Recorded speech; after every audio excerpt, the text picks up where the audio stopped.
గారు సంఘంతో చెప్తున్నటువంటి మాట ఏంటి అని అంటే, ఓకేనా, మళ్ళీ చెప్దాం ఒకసారి. పౌలు గారు చెప్తున్న మాట ఏంటంటే, ఇదిగో ఆయన సశరీరుడుగా మన మధ్యలో ప్రత్యక్షమయ్యాడు అని అన్నాడు.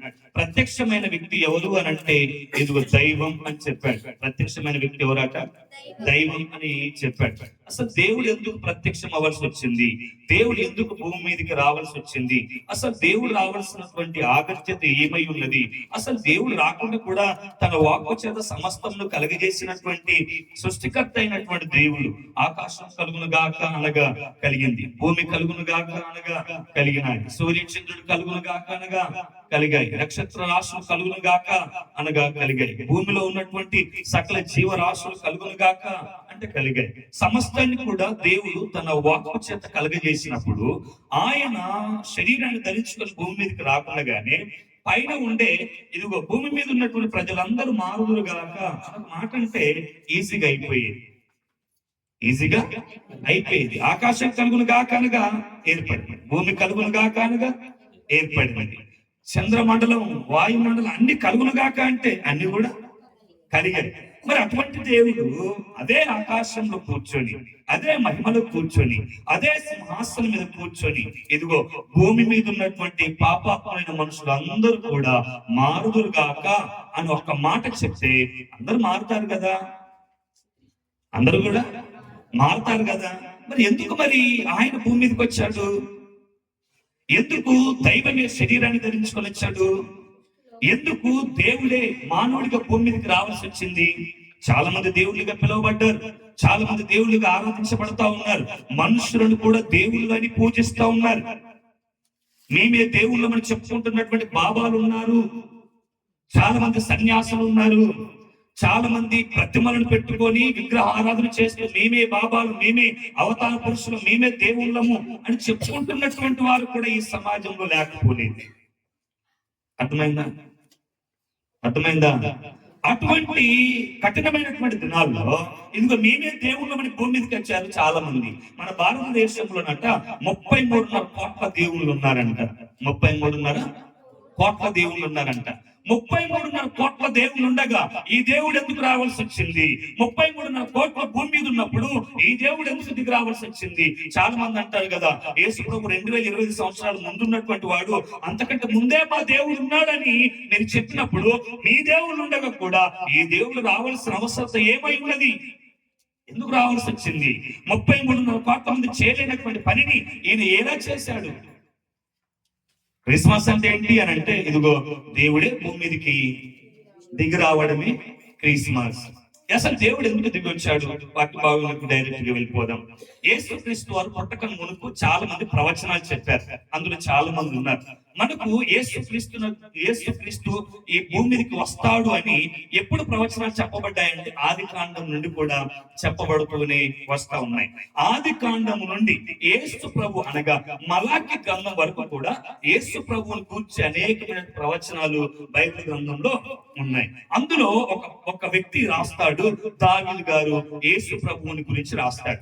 ఒకసారి కీర్తనల గ్రంథం 40వ అధ్యాయము 6, 7, 8 వచనాలు చదువుదాం ఒకసారి. కీర్తనల గ్రంథం 40వ అధ్యాయము 6, 7, 8 వచనాలు చదువుదాం ఒకసారి.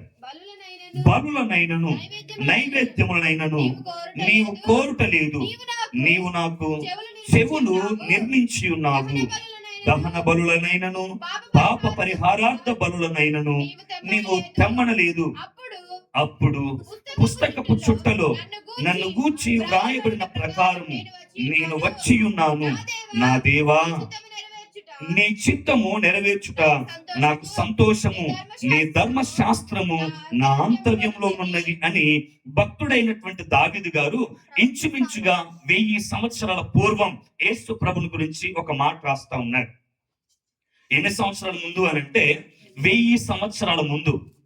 1000 సంవత్సరాల ముందుగా ఈ మాట చెప్తా ఉన్నాడు. ఏమంటాడంటే, అయ్యా, నువ్వు బలులనైనను నైవేద్యములనైనను నువ్వు కోరట్లేదు అంటే ఏం కోరుకోవడం లేదు ఆయన అంటే, బలులను కోరట్లేదు, నైవేద్యములను కోరట్లేదు అని చెప్తూ ఆయన అంటాడు, పాప పరిహారార్థ బలులైనను నువ్వేమాత్రం కూడా తెమ్మనలేదు అని అన్నాడు. పాప పరిహారార్థ బలి. చెప్పండి ఒకసారి, ఏ బలి అట? పాప పరిహారార్థ బలి. అందరం ఒకసారి బిగ్గరగా, ఇంకొంచెం గట్టిగా. పాప పరిహారార్థ బలి. దీంట్లో 3 అర్థాలు ఉన్నాయి. ఒకటి పాపం, రెండోది పరిహారం, మూడోది బలి. బలిస్తే పరిహారం అవుతుంది. దేనికోసం అంటే పాపం నిమిత్తం. పాపం చేసినోడు పరిహారం చెల్లించాలి, పరిహారంగా బలర్పించాలి. బలర్పిస్తే పరిహారం చెల్లింపబడింది. పరిహారం ఎందుకు అంటే పాపం చేశావు, పాప పరిహారార్థ బలి. ఇంచుమించు దేవుడు ధర్మశాస్త్ర గ్రంథంలో 5 లేదా 6 బలుల గురించి మనకు మోసే ధర్మశాస్త్రంలో ఉంటది. అందులో ఒక బలి ఏంటి అని అంటే పాప పరిహారార్థ బలి.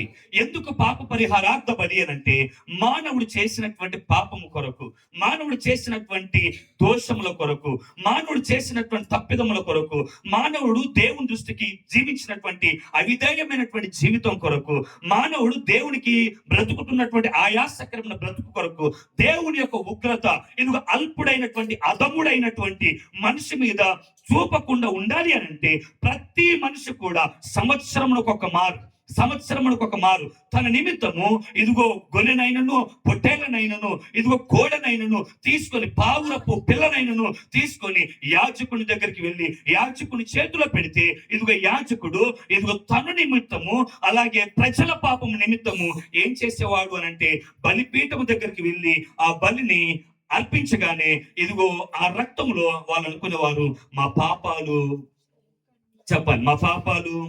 క్షమింపబడ్డాయి, మా పాపాలు పోయాయి అనుకుంటా ఉన్నారు. అయితే ఇది క్రమక్రమముగా జరుగుతుంది. సంవత్సరం కూడా జరుగుతా ఉంది. ఒక రోజుతో ఇది ఆగిపోవట్లేదు, ఒక రోజుతో ఇది అయ్యే పని కాదు. ఇది ఎలా జరుగుతా ఉంది అని అంటే మనిషి తప్పులు చేస్తా ఉన్నాడు, జీవరాశుల మీద తన పాపాన్ని మోపుతా ఉన్నాడు. మనిషి తప్పులు చేస్తా ఉన్నాడు, ఏ పాపం లేనటువంటి జీవరాశి మీద మనిషి తన తప్పుని, తన దోషాన్ని మోపుతా ఉన్నాడు. మనిషి అనుకుంటున్నాడు దేవుడు అనే వాడికి కోపం రాకుండా ఉండాలి అని అంటే ఏదో ఒకటి బలిగా ఇవ్వాలి అని. ఈ రోజు మనం చూస్తే బయట నరబలి అంటా ఉన్నాడు చాలా మంది. అంటే నరబలి అని అంటే దేవుడు మనుషుల్ని కూడా బలి కోరుకుంటాడా? దేవుడు మనుషులను కూడా బలి కోరుకుంటాడా? ఒక వ్యక్తి ఈ విధంగా అన్నాడు, అసలు దేవుడు బలి కోరుకుంటే, ఈ భూమి మీద మనుషులే బలి కోరుకుంటే అసలు వాడు దేవుడు ఎలా అవుతాడు? మనిషి మీద అసలు భూమి మీద మనుష్య జాతి అసలు ఉండదు. మనుషులకు మనగడ ఇంకా కనబడదు. అంటే దేవుళ్ళు అనేబడి వాళ్ళు ఏం చేస్తున్నారు ఈ కాలాల్లో అంటే ఏదో ఒకటి ఆశిస్తా ఉన్నారు. మీరు ఎక్కడైనా చూడండి, ఏ తీర్థయాత్రలకు వెళ్ళండి, ఏ పుణ్యక్షేత్రాలకు వెళ్ళండి, నువ్వు ఏ దర్శనానికి వెళ్ళండి, పోయేవాడు వట్టి చేతులతో పోడు, దేన్ని ఒకదాన్ని పట్టుకొని పోతాడు. పోయి వాడు ఏం చేస్తున్నాడో తెలుసా? బలి ఇస్తున్నాడు. కానీ వాక్యంలో చెప్తా ఉన్నాడు, నువ్వు బలి కోరలేదు, నీవు ఇదిగో నైవేద్యములనైనను నువ్వు కోరలేదు, పాప పరిహారార్థ బలి అయినను నీవు తెమ్మనలేదు అని రాస్తూ యేసుక్రీస్తును గూర్చినటువంటి మాట 6వ వచనంలో చెప్తున్న 7వ వచనంలో అంటాడు, అయ్యా పుస్తకపు చుట్టలో నన్ను గూర్చి వ్రాయబడిన ప్రకారం నేను వచ్చి ఉన్నాను అని అన్నాడు. ఎందుకు వచ్చాడు ఆయన అంటే ముందుగానే రాశారు. ఎందుకు వచ్చాడు ఆయన? యేసు ప్రభు ఎందుకు వచ్చాడు? మతాన్ని స్థాపించడానికి వచ్చాడా? మారణ కాండాలు స్థాపించడానికి వచ్చాడా? లేకపోతే కులాల మధ్య ఘర్షణలు పెట్టడానికి వచ్చాడా? లేకపోతే కుటుంబాలను విడదీయడానికి వచ్చాడా? అసలు యేసు ప్రభు ఎందుకు వచ్చాడు, ఎందుకు రావాల్సి వచ్చింది అని అంటే ఇదిగో వాక్యం చెప్తున్నటువంటి మాట ఏంటంటే ఇదిగో ఆయన రావడానికి గల కారణం ఏంటంటే ఇదిగో పుస్తకపు చుట్టలో ముందుగానే నా కొరకు రాయబడిన విధంగా నేను వచ్చాను అని అన్నాడు. ఆయన వచ్చాడు, భూమికి దిగి వచ్చాడు. గొప్ప దేవుడు భూమి మీదకి వస్తే అది వేరేగా ఉంటది. ఆఫ్టర్ ఒక సీఎం వస్తేనే ఊరంతా అంత సంతోషం అంటే అసలు అధికారం కలిగినటువంటి సర్వోన్నతుడైన దేవుడే భూమి మీదకి దిగి వచ్చి అంటున్నాడు, నేను వచ్చింది ఎందుకో తెలుసా? నన్ను గూర్చి ఇదిగో ఈ వేద గ్రంథం ఏం చెప్తుందో, ఈ వేద గ్రంథంలో నన్ను గురించి చెప్పబడిన ప్రతి మాట నెరవేర్చడానికి నేను వచ్చాను. ఏ దేవుని గురించి ప్రవచనాలు లేవు, ఏ దేవతల గురించి ప్రవచనాలు లేవు, ఏ బాబాల గురించి ప్రవచనాలు లేవు, ఏ దేవీల గురించి ప్రవచనాలు లేవు. ఇదిగో వారు వచ్చింది ఎందుకో కూడా వారికి తెలియదు. వారు వచ్చారు, ఒక రూపాన్ని పెట్టుకున్నారు, ఒక రూపాన్ని కలిగి చేసుకొని వీడు మా దేవుడు అని ఆరాధిస్తూ ఉన్నారు. కానీ ఈయన అంటాడు, ఇదిగో దావీదు గారు చెప్తున్న మాట ఏంటంటే ఇదిగో ఆయన వస్తాడు, ఆయన గురించి 1000 సంవత్సరాల పూర్వమే దావీదు అంటాడు, ఆయన గురించి ముందుగానే చెప్తున్నాడు. ఇదిగో ఈ గ్రంథంలో రాయబడినట్లుగా ఆయన రాబోతున్నాడు. ఆయన రాబోతున్నాడు. వస్తున్నది కూడా ఎందుకు అంటే 8వ వచనంలో అన్నాడు, ఇదిగో దేవా, ఇదిగో నీ చిత్తము నెరవేర్చుట నాకు సంతోషం. ఎందుకు వస్తా ఉన్నాడు దేవుడు? తండ్రి చిత్తాన్ని నెరవేర్చడానికి ఎందుకు వస్తా ఉన్నాడు భూమి మీదకి? తండ్రి ఒక చిత్తాన్ని కలిగి ఉన్నాడు. చిత్తం అనగా ప్రణాళిక, ఆలోచన. తండ్రికి ఒక ఆలోచన ఉంది, తండ్రికి ఒక ప్రణాళిక ఉంది, తండ్రికి ఒక ఉద్దేశం ఉంది. ఇదిగో భూమి మీద ఉన్నటువంటి మనుష్య జాతి మీద తండ్రికి ఒక ప్రణాళిక ఉంది, తండ్రికి ఒక ఆలోచన ఉంది. కాబట్టి తండ్రి తన ఆలోచనను, తన ఉద్దేశాన్ని నెరవేర్చుకోవడానికి తన ప్రియ కుమారుడైన యేసు క్రీస్తును ఈ భూమి మీదకి పంపించాడు. ఎందుకో తెలుసు? అందుకే అంటాడు యోహాను 3:16లో, దేవుడు లోకాన్ని ఎంతో ప్రేమించాడు కాబట్టి ఇదిగో ఆయన తన అద్వితీయ కుమారుని విశ్వాసం ఉంచేవాడు ప్రతి వాడు కూడా నశింపక నిత్య జీవం పొందినట్లుగా ఆయన తన కుమారుని భూమి మీదకి అనుగ్రహించాడు. దేవుడు లోకాన్ని ప్రేమించాడు, లోకమున్న మనుషుల్ని ప్రేమించాడు, లోకమున్న సమస్త మానవాన్ని ప్రేమించాడు. ప్రేమించినటువంటి దేవుడు ఈ మనుషుల ఎడల ఏ చిత్తాన్ని, ఏ ప్రణాళిక కలిగి ఉన్నాడో దాన్ని నెరవేర్చుట కొరకే తన కుమారుడైన యేసుక్రీస్తుని ఈ భూమి మీదకి పంపించాడు. అర్థమైందా? ఈ భూమి మీదకి పంపించాడు. చాలా మంది అడిగితే చెప్పండి, ఇదిగో మీ యేసయ్య ఎందుకు వచ్చాడు అని అంటే, తండ్రి ఒక ప్రణాళిక కలిగి ఉన్నాడు భూమి మీద ఉన్న మనుషుల పట్ల. ఆ ప్రణాళిక ఎవరు నెరవేర్చలేకపోయారు కాబట్టి తన ప్రియ కుమారుని ఈ భూమి మీదకి ఆయన పంపించక తప్పలేదు. ఆయన వచ్చాడు. చాలా మంది దేవుళ్ళని ఎలా కట్టిపడేశారు అని అంటే, ఏది ఒకటి ఇస్తే దేవుడు శాంతిస్తాడంట. చెప్పాలి ఏంటట? ఏదో ఒకటి ఇస్తే దేవుడు శాంతిస్తాడు. అసలు నేను అంటాను, అసలు దేవుణ్ణి శాంతపరిచేంత బలం గాని శక్తి గాని మనుషులకు ఉందా? దేవుణ్ణి శాంతపరిచేంత బలం గాని శక్తి గాని మనుషులకు ఉందా? చాలా మంది అంటారు శాంతించు శాంతించు. శాంతిస్తాడురా? శాంతించు శాంతించు అంటే మనిషి దేవుణ్ణి కంట్రోల్ చేయలేడు, మనిషి దేవుణ్ణి గుప్పిట్లో పెట్టుకోలేడు, మనిషి దేవునితో చలగాటాలు ఆడలేడు. ఒకవేళ నువ్వు వాడినట్టుగా నువ్వు చెప్పినట్టుగా చేస్తున్నాడంటే అసలు అది దేవుడు కాదు, దేవుడు కాదు. నువ్వు శాంతించడం ఏంటి? నువ్వు చెప్తే మాట వినడం ఏంటి? నువ్వు చెప్తే ఆయనలో పడటం ఏంటి? చాలా మంది ఎలా అయిపోయారు అని అంటే, బలులు ఇచ్చేస్తే పనులు అయిపోతాయండి. అర్థమైందా? ఏమైపోయాట? బలులు ఇచ్చేస్తే పనులు అయిపోతాయి. ప్రభు ఇగో ఆ స్వామి ఈ సంవత్సరం బాగా పంట పండితే వచ్చే ఏడాది కల్లా మళ్ళీ పొట్టెలు పట్టుకొని వచ్చి వేసేస్తా, కడపార నేనే తినేస్తా, పేరు నాది పేరు నీది, తినటం నేను. అంటే మనిషి ఏమైపోతా ఉన్నాడంటే బిజినెస్ మైండ్ అయిపోయింది. దేవుడితో బేరాలు పెట్టేసుకుంటా ఉన్నాడు, దేవుడితో బిజినెస్ చేసేస్తా ఉన్నాడు. ఇక్కడ వాక్యం చెప్తుంది బలులు కోరట్లేదు, నైవేద్యము కోరట్లేదు. యెషయా గ్రంథం 1:11 చదువు ఒకసారి. యెషయా గ్రంథం 1:11 అందరూ చదువుదాం ఒకసారి. యెహోవా సెలవిచ్చిన మాట ఇదే, విస్తారమైన మీ బలులు నాకేలా, దహన బలులకు పొట్టేలును, బాగుగా మేపిన దూడల క్రొవ్వును నాకు వెక్కసమాయను. కోడెల రక్తమందైనను, గొర్రె పిల్లల రక్తమందైనను, మేకపోతుల రక్తమందైనను నాకిష్టముందిరా బాబు, తీసుకొని పోయినరా కేజీల రక్తం అన్నాడా? ఏమన్నాడు? నాకిష్టం లేదన్నాడు. చాలా మంది ఏమంటారు, రక్తాన్ని చూస్తేనట దేవునికి కోపం ఆగిపోద్దట. కాదు కాదు. ఆయన అంటున్నటువంటి మాట ఏంటంటే, ఇదిగో అసలు మీ బలులు నాకు ఎలా, అసలు మీ బలు నాకెందుకు? ఇదిగో విస్తారమైన ఈ బలులన్నీ నాకెందుకు?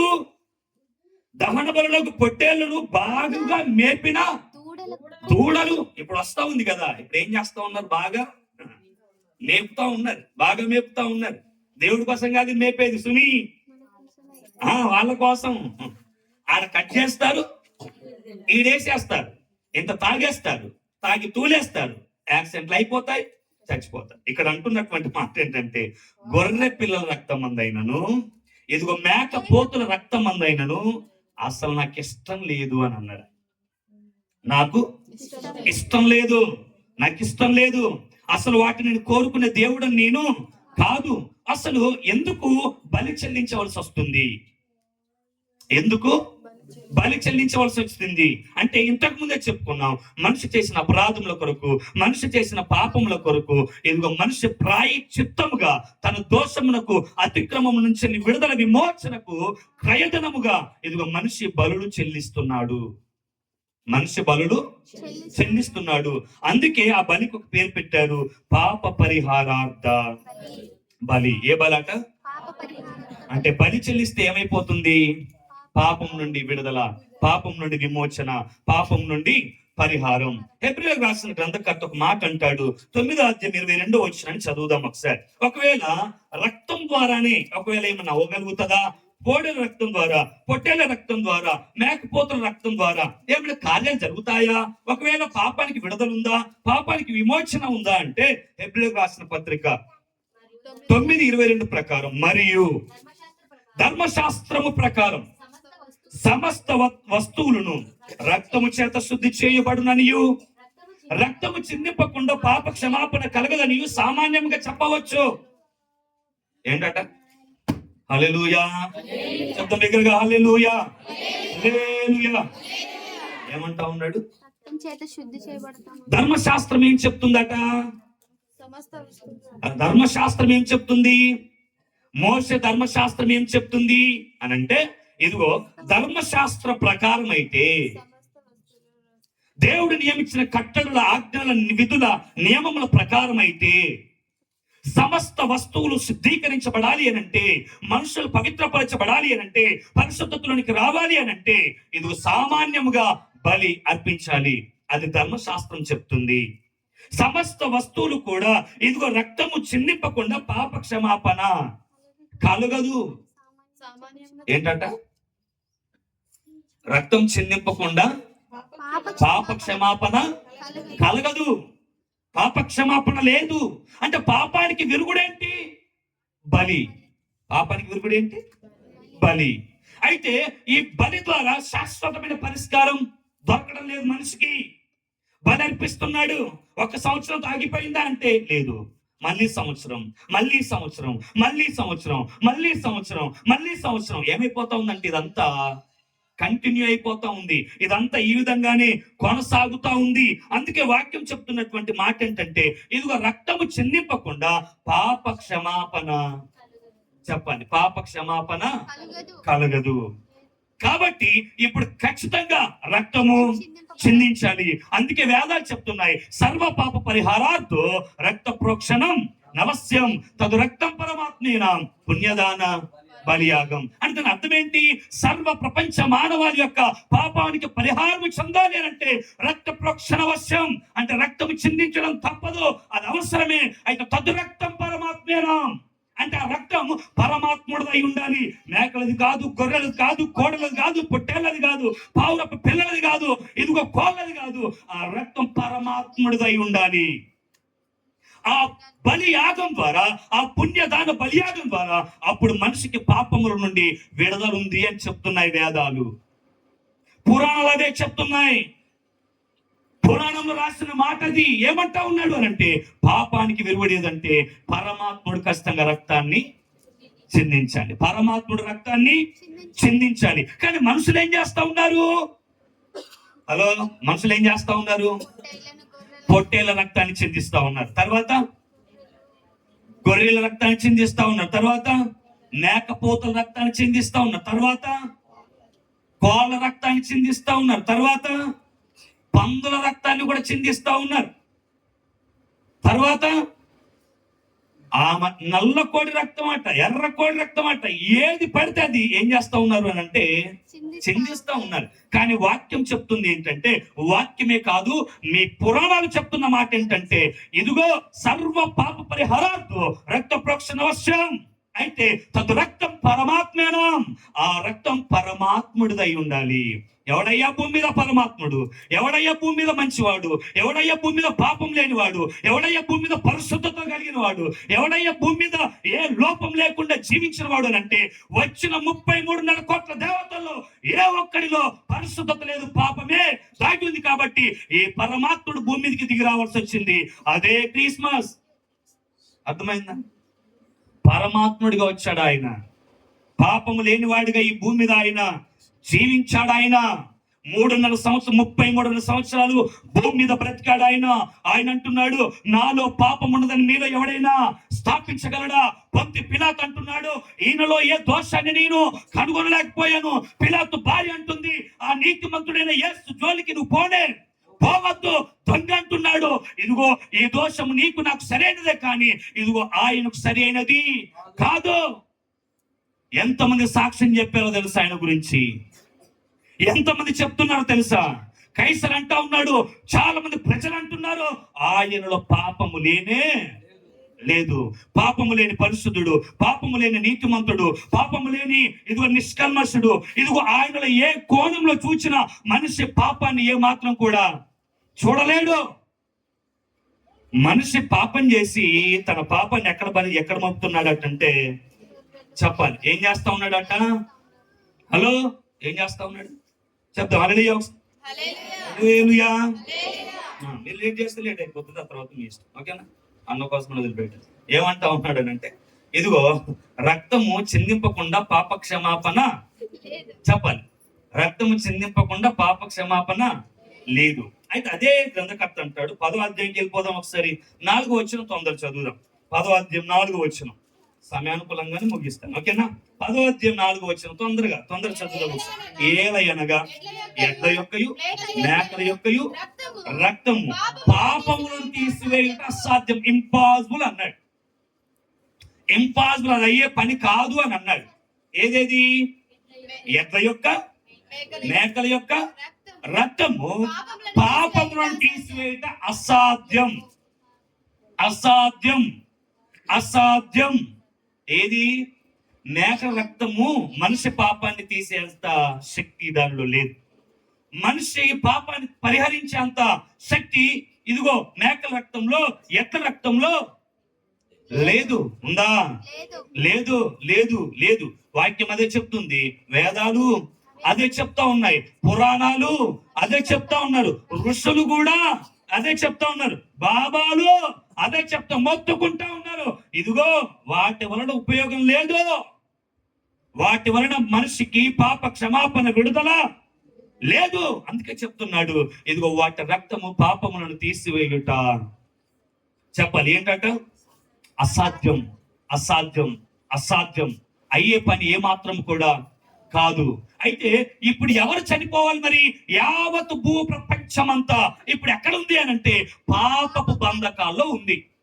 హలో, హల్లెలూయా చెప్పండి. మనుషులందరూ ఎక్కడ ఉన్నారు?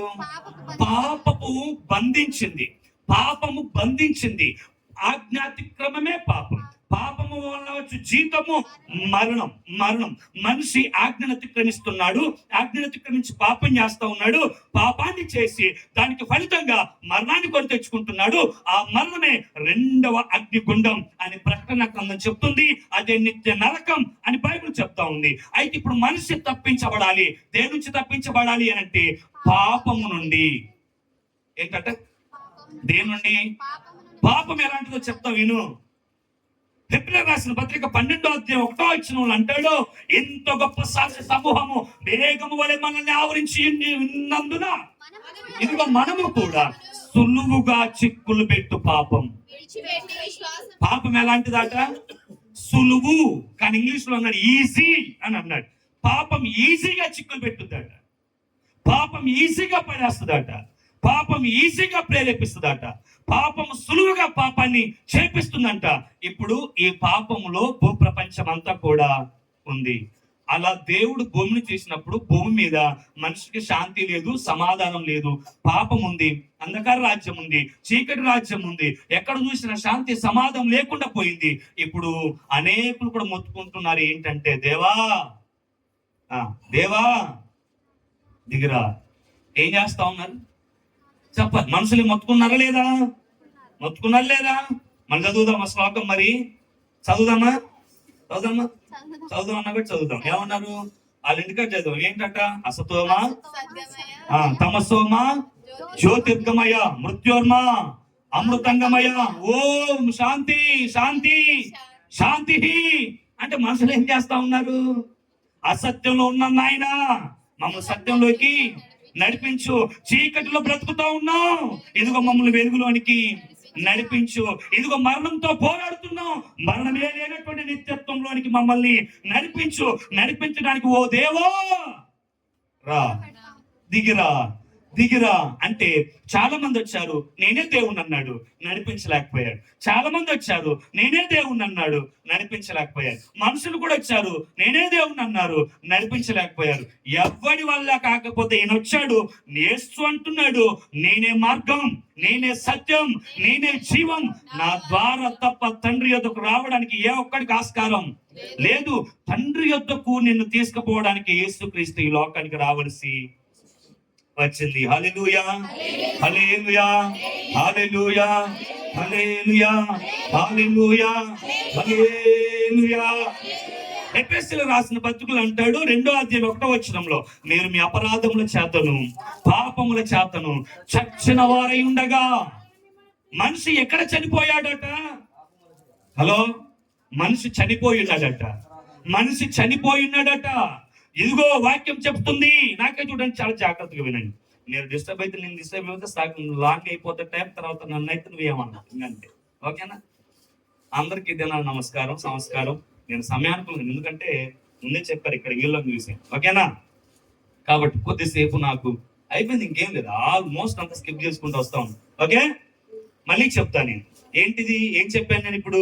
ఎఫెసీయులకు రాసిన పత్రిక 2వ అధ్యాయం 1వ వచనం అంటాడు, మీరు మీ అపరాధముల చేత, ఇదిగో మీరు మీ పాపముల చేత చచ్చిన వారై ఉండగా అని అన్నాడు. చచ్చిన వారై ఉండగా, రే మనిషి ఎక్కడ చనిపోయాడు రా అని అంటే వాక్యం చెప్తా ఉంది, మనిషి ఇదిగో అపరాధంలో చచ్చిపోయాడు, మనిషి పాపం చేసి చనిపోయాడు. ప్రకటన గ్రంథం అంటాడు, ఇదిగో జీవించుచున్నావు అని పేరు మాత్రం నీకుంది కానీ నీవు మృతుడవే అని అన్నాడు. అంటే మనిషిని చూస్తే జీవించి ఉన్నాడు, మనిషిని చూస్తే బాగానే ఉన్నాడు, మనిషి చూస్తే మంచిగా టిక్ టాక్ నేర్చుకున్నాడు, మనిషి చూస్తే మంచి బూట్లు వేసుకున్నాడు, మనిషి చూస్తే మంచి కోట్ వేసుకున్నాడు, మనిషి చూస్తే మంచి అందంగా ఉన్నాడు, మనిషి చూస్తే మంచి ఫ్రెంచ్ గడ్డం చేసుకున్నాడు, మంచి హిప్ హాప్ ఏమంటారు కట్టింగ్లు వేసుకున్నాడు, మంచి సూట్ వేసుకున్నాడు, మంచి బ్లేజర్ వేసుకున్నాడు, మంచిగా బూట్లు వేసుకున్నాడు, మంచిగా టై పెట్టేసుకున్నాడు, మంచి బెల్ట్ వేసుకున్నాడు, వందాగా వచ్చాడు. ఈ మనుషుని చూసి ఇప్పుడు వాళ్ళు అనుకుంటా ఉన్నారు, wow what a handsome boy అనుకుంటా ఉన్నారు. కానీ వాక్యం అంటుంది, వాడు పాపంలో చచ్చిపోయి ఉన్నాడు,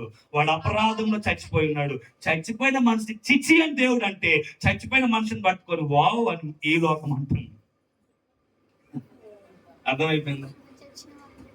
చచ్చిపోయిన మనిషిని దేవుడు ఏమంటా ఉన్నాడంటే, చీ నువ్వు చచ్చావురా అన్నాడు దేవుడు. కానీ మనకేం కనపడుతుందంటే వాని పై స్వరూపం కనపడతా ఉంది. మనిషి పై స్వరూపాన్ని చూసి మనం ఏం చేస్తాం అంటున్నాం అంటే, ఇక్కడ ఉన్నని తీసుకొని పోయి ఈడ కూర్చోబెట్టాం. దేవుడు అన్నాడు, ఇక్కడ నుంచే తొక్కితే మళ్ళా వాడు ఇక్కడికి వెళ్ళిపోవాలి, ఎందుకంటే వాడు చచ్చిపోయిన స్థితి ఉంది వాడిలో. ఎన్ని బంగ్లాలు ఉంటేంటి, ఎంత కార్లు ఉంటేంటి, ఎంత ఉద్యోగం ఉంటేంటి, ఎంత వ్యాపారం ఉంటేంటి, ఎంత ఆస్తి ఉంటేంటి, ఎంత అందం ఉంటేంటి, నీకు ఆత్మకు రక్షణ లేకపోతే నీకు ఏమున్నా, ఇదిగో వాక్యం చెప్తుంది, ఇదిగో ఏఆర్ స్టీవెన్స్ అన్నారు, మేడున్నా మీదున్నా పెద్ద గద్దె మీద నీ ఉన్నా, నీలో ఏ సన్నా లేకున్నా, నీకున్నదంతా సున్నా, నీలో ఏ సన్నా లేకున్నా, నీకున్నదంతా సున్నా. అందముతో అతిశయించిన సుందరుడని గర్వించిన, అందముతో అడదాం, సుందరుడని గర్వించిన, తీర్పునందు చిక్కెదవన్నా, మార్పునందు త్వరపడు మన్నా. అర్థమైందా? తీర్పునందు ఏం చేయాలట? మార్పునందు త్వరపడమన్నా అన్నా, మేడున్నా మీదున్నా పెద్ద గద్దె మీద నీ ఉన్నా, నీలో ఏ సన్నా నీకున్నదంతా సున్నా, నీలో అయిపో దగ్గర చెప్తావు, నీలో ఏ సన్నా, మరోసారి నీలో ఏ సన్నా నీకున్నదంతా సున్నా. ఆస్తి ఉందని అర్థమైందా? ఒకటి పక్కన ఎన్ని సున్నాలు ఉన్నాయో చూస్తా ఉన్నావు కానీ దేవుడు అన్నాడు, అసలు ఆడు జీరో రా అన్నాడు. ఒకటి పక్కన సున్నాలు ఎక్కువైపోతే మనం అంటాం శ్రావణ్ హీరో అంటాం, బిల్ గేట్స్ అంటాం, బిజినెస్ మ్యాన్ అంటాం. కానీ వాక్యం చెప్తుంది వాళ్ళ అపరాధముల చేత, పాపముల చేత వారి స్థితి ఏమై ఉంది అని అంటే చచ్చిపోయాడు. ఇదిగో వాక్యం ఈ విధంగా అంటుంది. తీర్థం రోమిలికి రాసిన పత్రిక 7:24 మనిషి ఘోష అక్కడ చెప్తాడు, మనిషి పడే ఆక్రందన అక్కడ రాస్తాడు, మనిషిలో ఉన్నటువంటి హృదయంలో ఉన్నటువంటి బాధ అంతటిని అపోస్తలుడైన పౌలు 7:24 రాస్తాడు. అయ్యో, అసలు సింపుల్ గా చదవద్దు, మనం ఏ మాట ఉందో అందరం చెప్తాం హల్లెలూయా, కొంచెం బిగ్గరగా హల్లెలూయా. 2025 సంవత్సరంలో ఇదే ఆఖరి క్రిస్మస్, మనకి ఇంకా క్రిస్మస్లు లేవు కాబట్టి కొంచెం యాక్టివ్ గా ఉందాం, ఓకేనా? చెప్తాం ఒకసారి, అయ్యో చెప్పండి బిగ్గరగా, అయ్యో నేనెంత దౌర్భాగ్యుడను, ఇట్టి మరణమునకు లోనకు శరీరం నుండి నన్నెవడు విడిపించును. ఎవడు విడిపిస్తాడు? మనిషి బాధ ఇప్పుడు ఇదే, మనిషి ఆక్రందన ఇప్పుడు ఇదే, మనిషి ఘోష ఇప్పుడు ఇదే. ఇదిగో నేను అయ్యో ఎంత దౌర్భాగ్యుడని అయ్యాను, అయ్యో నేను ఎంత పాపపు పని చేస్తా ఉన్నాను, అయ్యో నేను ఎంత పనికి మాలిన వాడిగా నేను జీవిస్తా ఉన్నాను, తప్పుడు పనులు చేసి పాపాన్ని కొనదీర్చుకొని ఇదిగో నేను దౌర్భాగ్యుడిని అయ్యాను, నా శరీరాన్ని నేను మరణానికి అప్పగించుకున్నాను. ఎట్టి మరణము నుండి నన్ను విడిపింపగలిగిన వాడు ఎవడు కనపడట్లేదట. మనిషికి మరణము లేని లోకం కావాలని చూస్తా ఉన్నాడు, దానికోసం అన్నదానాలు చేస్తా ఉన్నాడు, దానికోసం పుణ్యాలు చేస్తా ఉన్నాడు, దానికోసం వస్త్రదానాలు చేస్తా ఉన్నాడు. ఎన్ని దానాలు చేసినా మనిషికి మోక్ష లోకం లేదు, మనిషికి వైకుంఠ పాలెమో లేదు. పాము కాటేస్తా ఉంది, మనిషి అదేమంటారు దాన్ని, వైకుంఠ పాలి ఆట. మీరు చూడండి, మనిషి ఆ వైకుంఠ పాలని చేయాలని చూస్తా ఉన్నాడు, కానీ ఎక్కడో అక్కడ పాము కాటేస్తా ఉంది. అదే ఇదిగో వాక్యం చెప్తుంది, మనిషి దేవుని చేరాలనుకుంటున్నాడు, కానీ మనిషి ఏ విధంగా కూడా దేవుణ్ణి చేరలేకపోతున్నాడు. ఎందుకు మనిషి దేవుణ్ణి చేరలేడు అని అంటే, దేవుడు పరిశుద్ధ అంత ఈజీ కాదు. ఈజీగా ఇప్పుడున్న మనుషులు దేవుని దగ్గరికి డైరెక్ట్ గా విఐపి పాస్ ఉంటే పోతా ఉన్నారు, ఇట్లా అంటూ వస్తా ఉన్నారు. They not impossible. దేవుణ్ణి అసలు ఒక మనిషి చేరడం అనేది అది అసాధ్యమైనటువంటి విషయం. అందుకే వాక్యం చెప్తున్నటువంటి మాట ఏంటంటే, ఇదిగో నేను ఎంత దౌర్భాగ్యులను, నేను అపరాధముల చేత, నేను పాపముల చేత నేను చనిపోయి ఉన్నాను.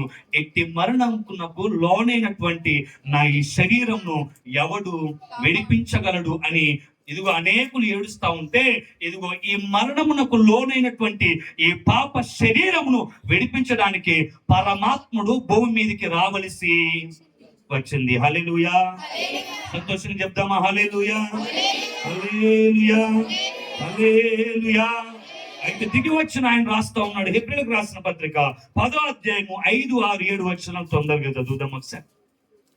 ప్రవచనం దావీదు గారు చెప్పారు, అయితే ప్రవచన నెరవేర్పును చూద్దాం ఒకసారి. హెబ్రీయులకు రాసిన పత్రిక 10:5-6-7 కాబట్టి ఆయన ఈ లోకమందు ప్రవేశించున్నప్పుడు ఇలాగు చెప్పుచున్నాడు, బలియు అర్పణయు నీవు కోరలేదు గాని నాకొక శరీరమును అమర్చితివి.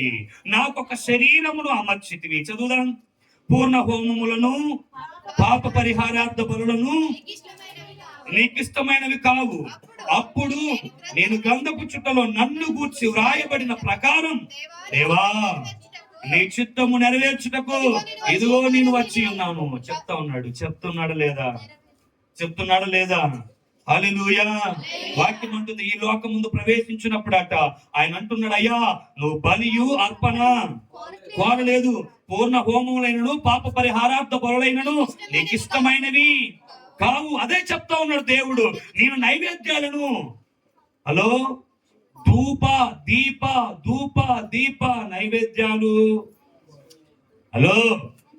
దేవుడు కోరాడా? బలులు కోరాడా? ఏం కోరాడు ఆయన? అవి నీకు ఇష్టమైనవి కావు.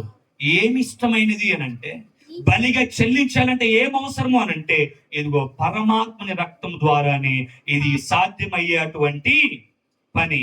ఇప్పుడు వాక్యం చెప్తున్నటువంటి మాట ఏంటంటే, దేవుడు ఇది నాకు ఇష్టమైనది కాదన్నాడు. ఏది చెప్పండి? బలు నాకు ఇష్టమైనవి కావు, నైవేద్యములు నాకు ఇష్టమైనవి కావు, పాప పరిహారార్థ బలిగను కోడెను మేకను పొట్టేలను ఏది తీసుకొని వచ్చినది నాకు ఇష్టమైనది కాదు. మరి ఏది ఆయనకి ఇష్టమైనది అని అంటే లూకా సువార్తలో చెప్తున్నాడు 3:22 ఏది ఆయనకి ఇష్టమైనది అని అంటే లూకా సువార్త 3:22 చదువుదాం ఒకసారి, తొందరగా చదువుదాం ఒకసారి. పరిశుద్ధాత్మ ఇదిగో శరీరాకారముతో పావురము వలె ఆయన మీదికి దిగి వచ్చెను. అప్పుడు నీవు ఇదిగో నా ప్రియ కుమారుడవు, నీ యందు నేను ఆనందించుచున్నాను, నీ యందు నేను సంతోషిస్తున్నాను. ఇదిగో నీవే నాకు ఇష్టమైన కుమారుడవు, నీవే నాకు ఇష్టమైన బలివి. అందుకే యోహాన్ అంటూ ఉన్నాడు, బాప్తిస్మం తీసుకోవడానికి నడిచి వస్తున్నా యేసు వైపు చూచి యోహాన్ అంటున్న మాట ఏంటంటే, లోక పాపములను మోసుకొని పోవు దేవుని గొర్రె పిల్ల ఇదే. అర్థమైంది అన్నాడే లేదా యోహాన్ గారు? అన్నాడు. ఏమన్నాడు? లోక పాపములను మోసుకొని పోవు దేవుని గొర్రె పిల్ల.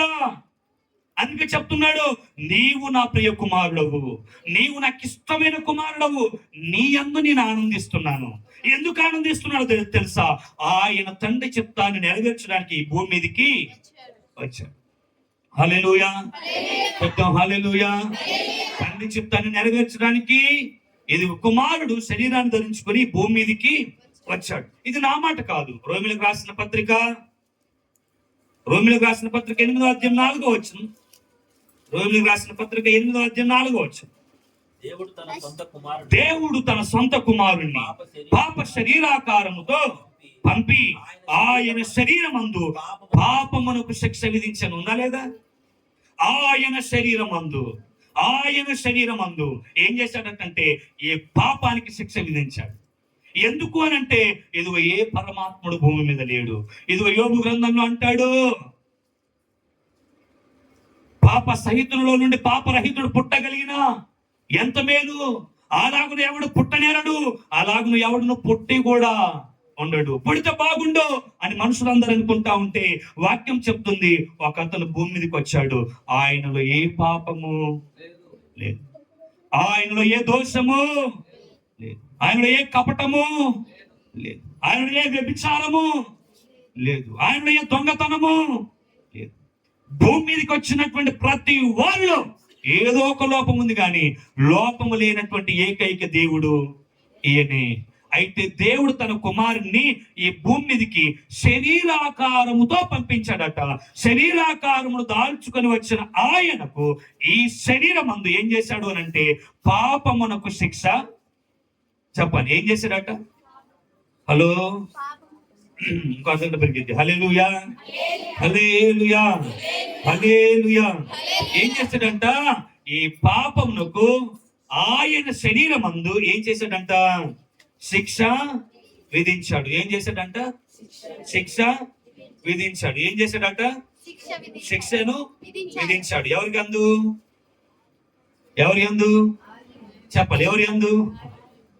నాకు తెలుసు కదా మీ వీక్నెస్. బైబిల్ మోస్తే అందరికి హ్యాపీ, కానీ 2 ఉన్నాయి. బైబిల్ చెప్పి 2 ఉన్నాయి నాకు.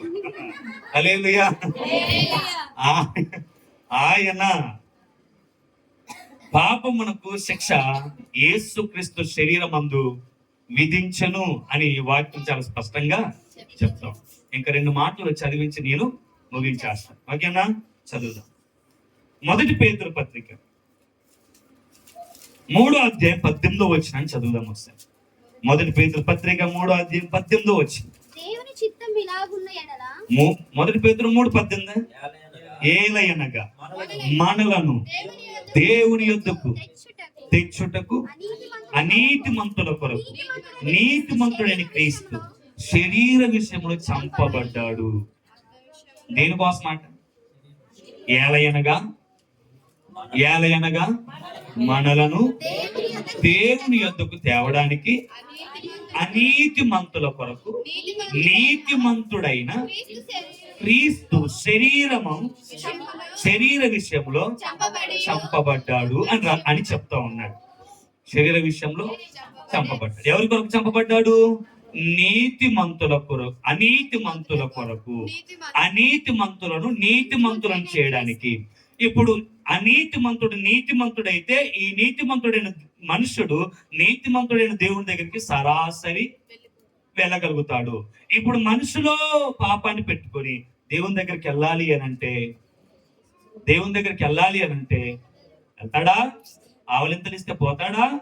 పోడు. మరి ఏం చేయాలి? ఏం చేయాలి అంటే ఇదిగో ఉపమానం చెప్పాడు. ఏమని చెప్పాడు ఉపమానం అని అంటే, ఇదిగో నీ కంటిలో దూలాన్ని పెట్టేసుకొని ఎదుటి వాని కంటిలో నలుసును ఎదుగుతే కనబడుతుందా? కనబడుతుందా? నా కంట్లోనే పెద్ద దూలం ఉంది, ఆ కంట్లో దూలాన్ని పెట్టేసుకొని నీ కంట్లో శ్రావణ కంటిలో ఉన్నటువంటి నీ నలుసును ఊదుతా అంటే నాకు కనపడిద్దా? అది నాకు కనిపెడతా? ఏమంటావు? ముందు నీ కంట్లో ఉన్న దూలాన్ని తీసుకో, అప్పుడు నా కంట్లో ఉన్న నలుసును తీసేస్తాం. ఏ దేవుడైనప్పటికీ కూడా తనలో దూలాన్ని పెట్టుకొని ఎదుటి వాళ్ళలో నలుసును తీయాలనుకున్నాడు. ఎవడి వల్ల కూడా అవలేదు. ఆయన వచ్చాడు, ఇదిగో అనీతిమంతులైన వాణిని నీతిమంతునిగా చేసి ఈ నీతిమంతుడైనటువంటి మనిషిని దేవునితో సమాధాన పరుచుటకి యేసుక్రీస్తు శరీర విషయంలో చంపబడ్డాడు ఆయన. అందుకు కదా ఆయన శరీరమును ధరించవలసి వచ్చింది. లాస్ట్ మాట హెబ్రేయులకు రాసిన పత్రిక 2వ అధ్యాయము 14వ వచనాన్ని చదువుదాం. హెబ్రేయులకు రాసిన పత్రిక 2వ అధ్యాయం 14-15 వచనాలు. స్లోగా, నెమ్మదిగా, ప్రశాంతంగా ఆఖరి మాట చదివేసుకొని ముగించేసుకొని వెళ్ళిపోతాం. కాబట్టి ఆ పిల్లలు రక్త మాంసములు గలవారైనందున ఆ ప్రకారమే మరణము యొక్క బలము గలవాణిని అనగా అపవాదిని మరణము ద్వారా నశింపజేయుటకును జీవిత కాలమంతయు మరణ భయము చేత దాస్యమునకు లోబడిన వారిని విడిపించుటకును ఆయన కూడా రక్త మాంసములో పాలివాడాయను. ఎందుకయ్యాడు? దేవుడు రక్త మాంసములు ఎందుకు ధరించాడు? హలో, దేవుడు రక్త మాంసములు ఎందుకు? మనకేముంది? మనం ఎవరి మాట అంటే రక్త మాంసముల గలవారు అంట. ఆ పిల్లలు రక్త మాంసములు గలవారైనందున ఆ ప్రకారమే మరణం యొక్క బలము గలవాణిని అనగా అపవాదిని మరణము ద్వారా నశింపజేయుటకు. మరణానికి ఉన్న బలం ఏంటి అంటే అపవాది. అర్థమైందా? అపవాది ఏం చేస్తా ఉన్నాడు? అందరినీ పాపం చేపిస్తున్నాడు ఈజీగా. హలో, అపవాది ఏం చేస్తా ఉన్నాడు? నేను పొద్దున మాట్లాడుకున్న జుబ్లీ సార్ మొత్తానికి అక్కడ జరిగింది. అపవాది ఏం చేస్తా ఉన్నాడు? హలో, అపవాది ఏం చేయిస్తా ఉన్నాడు? పాపం చేయిస్తా ఉన్నాడు. అపవాది పాపమును ప్రేరేపిస్తాడు, పాపము చేయనట్లుగా ప్రోత్సహిస్తాడు, పాపం చేసేటట్టుగా నిన్ను మోటివ్ చేస్తాడు, చేసేసి వదిలేస్తాడు. పాపాన్ని బేస్ చేసుకొని ఇదిగో మరణాన్ని నీ మీదకి తీసుకొని వస్తాడు. మరణం యొక్క బలము గలవాణిని ఇదిగో ఎదురించుటకు అనగా అపవాదిని మరణము ద్వారా నశింపచేయాలి. ఇప్పుడు అపవాదిని నశింపజేయాలంటే ఏం కావాలి అంటే మరణం కావాలి, చనిపోవాలి, బలి చెల్లించాలి. ఎవరయ్యా అంటే ఇదిగో దిగి వచ్చాడు.